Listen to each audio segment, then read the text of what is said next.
this is my prayer for all those watching and for even you guys in the room here. I really want to, this comes from years of doing this, of course, but I feel like I will have failed in the end if music stopped tomorrow and I, entered the afterlife and went to heaven, or if I just lost my voice tomorrow and I didn't need music on earth anymore. I will have lost the plot if my music stayed in the church.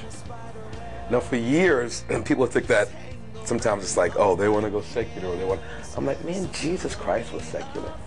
He was mainstream. He didn't consort, he didn't hang out, he didn't smoke joints with, the Pharisees.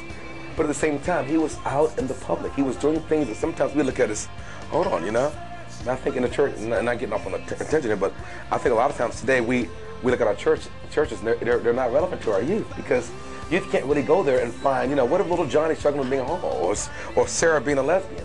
Nobody wants to talk about that because it's too real. But you know what? It's life. It's the woman at the well. Human. It's who we are. So I feel like, and God's given me a lot of open doors to the pop world. I'm friends with Ben Whitty from Evanescence, and we're writing part of the next record together, my next record, Loveology. And it's been a blessing because for me, it's like I get to live in front of those guys. I guess I don't want to blend in at all. I don't blend in. They know what I stand for. But at the same time, what if somebody got to Kurt Cobain years ago and say, hey, Kurt, let me tell you something about, let me love on you. Let me tell you about God eventually. But you know what? Nobody got to the poor guy. He blew his head off. He was so disenchanted with life, he blew his head off. So all I'm saying, and not in a way of like, no more with the church. I love the Christian platform. DC Talk flourished in this market, and Tait is doing the same.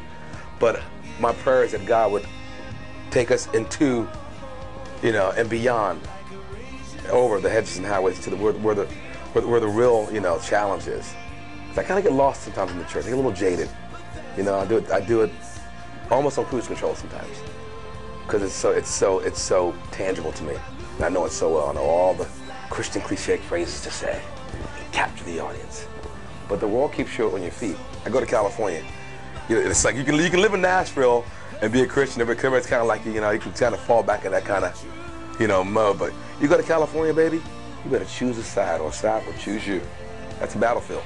And I speak from I can't say really experience, but I have a brother who's in jail as we speak for drug abuse and addiction, a sister who died of AIDS, HIV, from drug addiction and messing around with a bit of a lesbian lifestyle.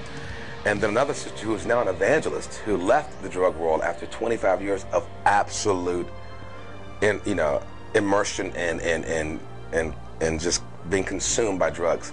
So I've spent a lot of time around it, and I've seen it in my family life and with friends, and it's like anything else. We all have addictions, and it's a fact.